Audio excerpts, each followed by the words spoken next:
And I go to the cell and I meet this white guy. That was the turning point of my life. I get in the cell with him and I'm frustrated, like I'm kind of bust up. And he sees me and I guess he's in awe of the idea of so many Black people are in this position. He says something to me, he says, man, y'all playing the wrong game. And so in my mind, like I'm fresh, I'm like, man, what the fuck are you talking about? Like, bro, like don't make me whoop your ass in here right now. Like, he's like, no. He's like, listen, bro, I don't mean no harm, no disrespect, but y'all, like, why? So I guess he's like perplexed by this whole dynamic of all of these Black men in here. And I'm like, man, what are you talking about, man? Like, this ain't no game, like this real. And so he says something, he said, that's the problem. Like, y'all don't even know it's a game. Fuck. And so when he told me that, I'm like it's something about when you mad and you in the moment, but like something, when it makes sense, it hits you like a ton of bricks. So I'm like, what?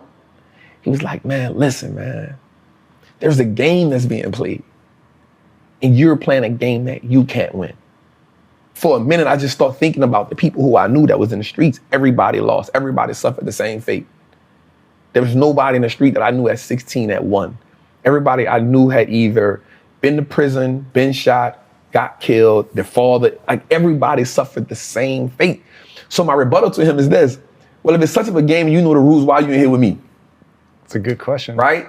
He says, I'm in here, $2.8 million embezzlement.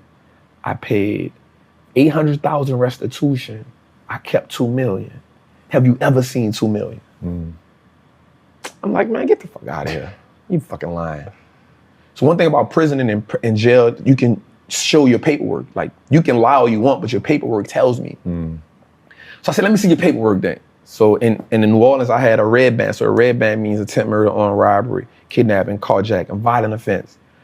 He has on a red and white band at the time. The red and white band means you're in federal custody. And it's crazy because in prison or in jail, like if you get a federal band, it's like a hierarchy. It's like, you know something that we don't know, you next level, right? So he showed me his paperwork and it's right there in black and white. And immediately he got my attention. Because the red and white band makes me respect you a different level at 16, but then when I see it in your paperwork, I had never seen $2.8 million written down nowhere. Right, so that changes my idea, like, damn. So tell me, how do I do what you do? So how do I do that? And he was like, nah, it's not even about that. So he tells me the first three things was, he said, listen, man, wealthy people do three things, man. They stop trading time for money. They make their money work for them. And they give as much value to people as they can. I want to stop you there for a second. I know where you're going with this. We're going to go there. But one thing I love about your fucking story, dude, you don't say one thing that white people do is one thing that wealthy people. Getting people to see that, to me, that's the game, is recognizing that this isn't, it doesn't break along racial lines the way people think it does. And my time working in the inner city showed me this is not about that. But this is about class for sure. And getting people to understand that they can move between classes, that's the fucking game. Sorry, I just had to say that's so important to me. Shift. There is a shift, but there's the exposure part. So like just coming up in the streets, you only see the game from the lowest level. And you look at everybody else in part admiration and part like jealousy. Cause you see it and you're like, damn, I'll never get there. Right? And so the only way that I think I can get that is through sports or hustling. That's it. That's the only, or rapping. Those are the only three options that you have.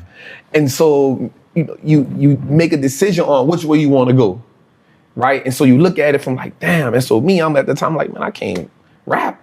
Damn sure I can't play sports. So hustling is what I got. You limit yourself and nobody comes along and teaches you anything different.